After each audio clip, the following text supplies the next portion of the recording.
Saludos dominicanos en todo el territorio de la República. Les habla Leopoldo Escoyana-Anita y la Agenda Nacional va a examinar la situación de resaca que hay en todo el mundo con la elección de Donald Trump como presidente de los Estados Unidos de América. Desde luego,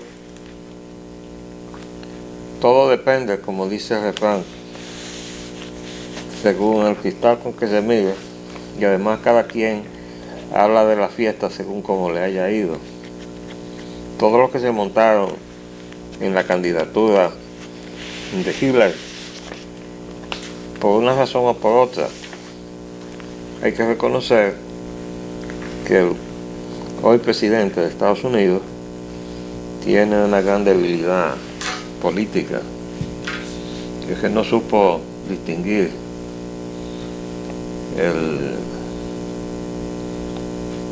los temas políticos de los temas de la cotidianidad. Se parecía mucho y no ha faltado quien se lo haya hecho destacar a un político local, a Hipólito Mejía. Hipólito tenía tan poco control de sí mismo en cuanto a no hablar más de lo necesario, que en más de una oportunidad le declaró a los periodistas que bueno, me han aconsejado que no hable, pero hablaba. De manera que a Donald Trump se le pudo distraer de los temas esenciales que él dominaba y que eran, digamos, lo esencial del debate: la política económica, la política de extraer los empleos de los Estados Unidos y llevárselos a pasear el mundo buscando salarios de hambre y monedas devaluadas, que es de donde salen las zonas francas. Y observen ustedes que todo lo que se está mostrando como un logro en este país en la generación de empleos son empleos de zonas francas. Mientras tanto, los empleos de las industrias nacionales, los empleos que se corresponden con la capacidad de producir cosas del país, esos se han ido perdiendo, como ha ido perdiendo también su poder adquisitivo en la clase media, en todas partes.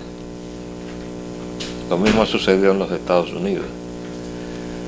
Pero lo cierto es que esa política económica que ha sacado los empleos de Estados Unidos para traerlos a nuestros países ha creado pues entonces un doble perjuicio: a ellos porque los ha dejado sin empleo, a nosotros porque nos ha venido a traer pobreza, pagar mal, devaluar nuestra moneda.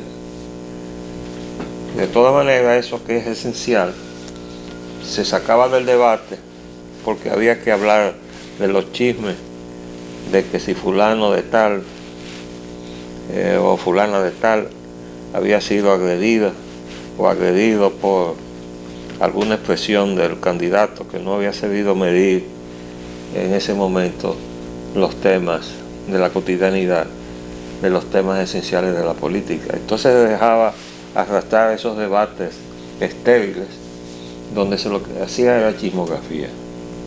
Pero Trump ganó de todas maneras. O sea, el daño a la nación norteamericana en términos de empleos y de posibilidades de mejorar condición de vida. Y una de las cosas que surgió también en el debate fue el de la seguridad social, que se había encarecido de una manera realmente increíble. El sistema de Obama, el Obamacare.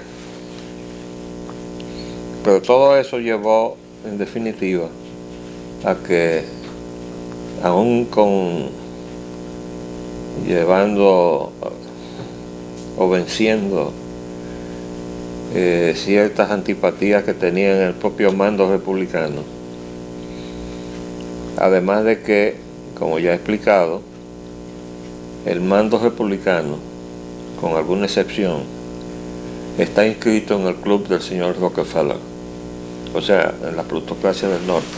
Y lo mismo está el Partido Demócrata, Y los únicos que creen en realidad que hay una diferencia entre uno y otro partido es la base de uno y otro partido, que creen que realmente puede haber diferencia.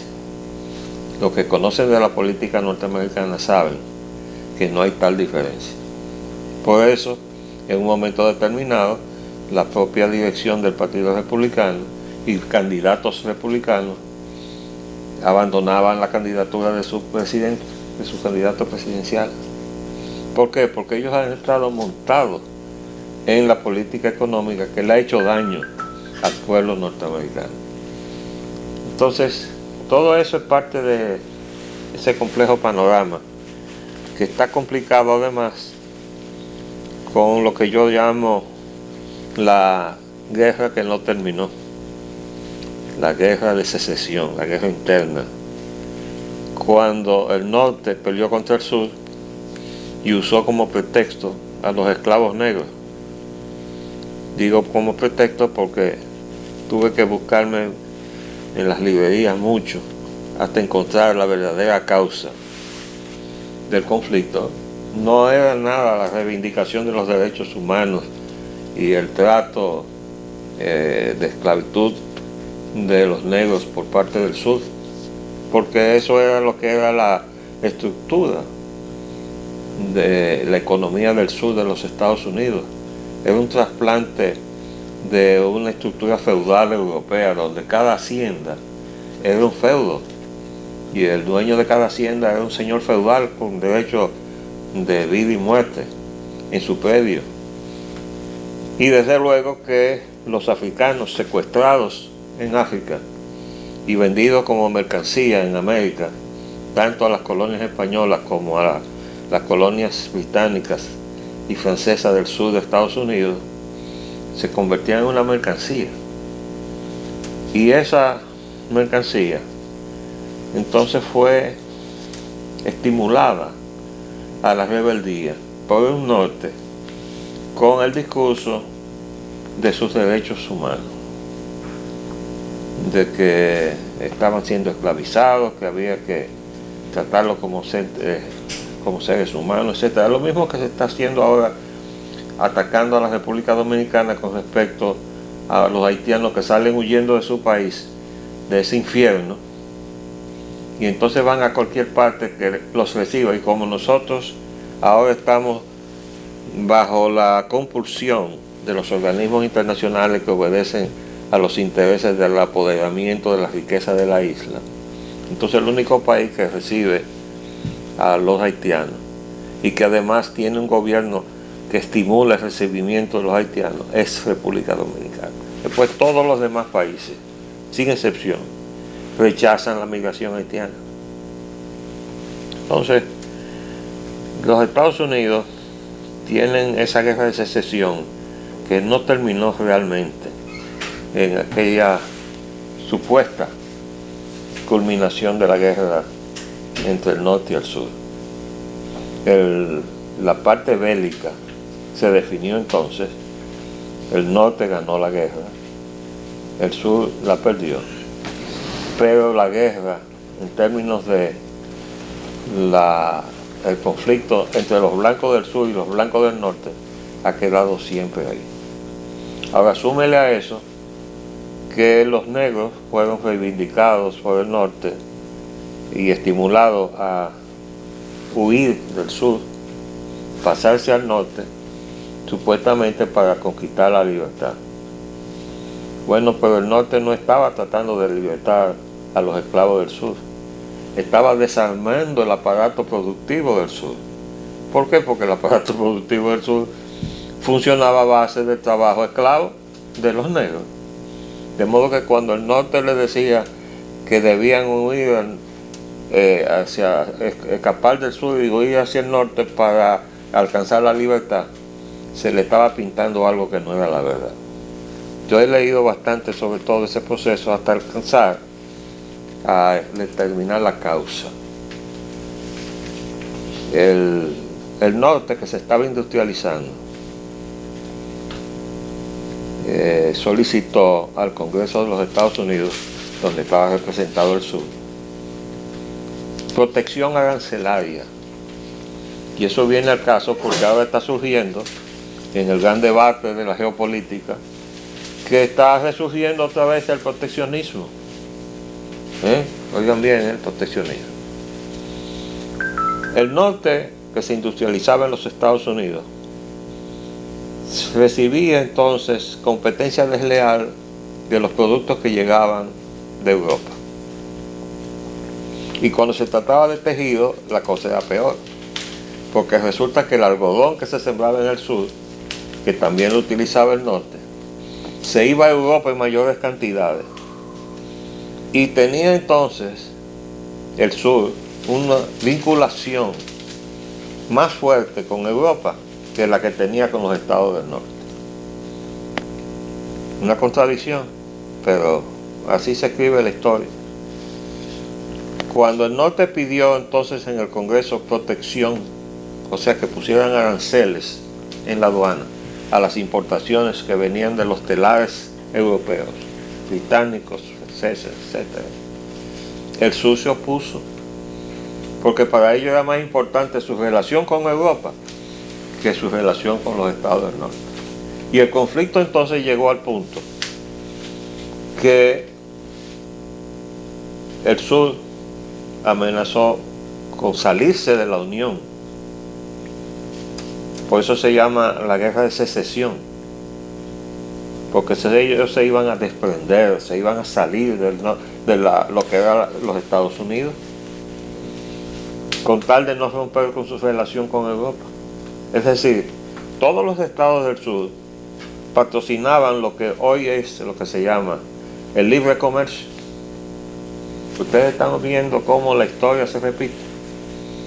Todo el sur patrocinaba el libre comercio y el norte patrocinaba el proteccionismo. Bueno, fueron entonces a la guerra porque los estados del sur se salieron de la Unión y esa secesión entonces creó un conflicto constitucional.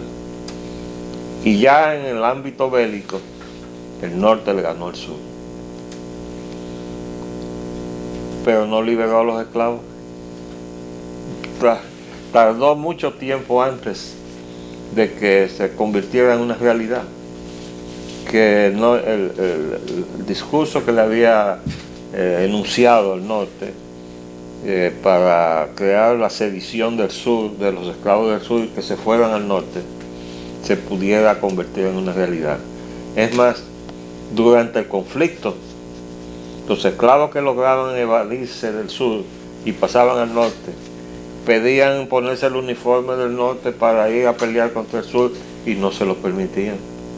Cuando finalmente, de manera excepcional, se formó un regimiento del sur, le pusieron mandos, los comandantes eran todos blancos, y aquello fue tan excepcional que hicieron una película. Yo la tengo ahí en mi casa. Cuando se hizo eso, ¿y usted sabe lo que le pusieron a hacer? Lo que le hicieron a los puertorriqueños en la Corea. En Puerto Rico hay una gran autopista que se llama el 65 de Infantería. ¿Ustedes saben por qué? Porque ese regimiento estaba integrado todo por puertorriqueños y lo mandaron a una operación suicida en la guerra de las Coreas. Y ahí murió casi el 90% de esos puertorriqueños. Bueno, pues lo mismo hicieron los del norte con el regimiento negro. Lo mandaron a una operación suicida en el sur a capturar un fuerte dificilísimo y casi inaccesible, y ahí murieron casi todos. Bueno, pues esa es la historia de por qué todavía en Estados Unidos hay un conflicto racial que se manifiesta de una manera y de otra. Súmele a eso la llegada de los latinos y la de los europeos, los musulmanes. Ahí hay gente de todas partes del mundo. Y desde luego que los que llegaron primero, que son tan inmigrantes como todos los demás, pero llegaron primero, que son los colonizadores que fundaron las primeras 13 colonias, británicos, holandeses, blancos. Entonces se sentían desplazados, resentidos, amenazados por la llegada de los otros inmigrantes, incluyendo la más reciente, que es la migración latinoamericana. Nosotros que cuando nos empobrecen, cuando perdemos nuestros empleos aquí porque quiebran las empresas nacionales desprotegidas, porque entonces, volando el libre comercio, que fue lo que fue a protestarle Danilo Medina a Naciones Unidas ahora, cuando le dijo que los tratados de libre comercio eran hipócritas. ¿Ustedes no se acuerdan de eso? Que no sabemos quién le puso esa inspiración a Danilo Medina, pero dijo una verdad. Bueno, pues eso es así.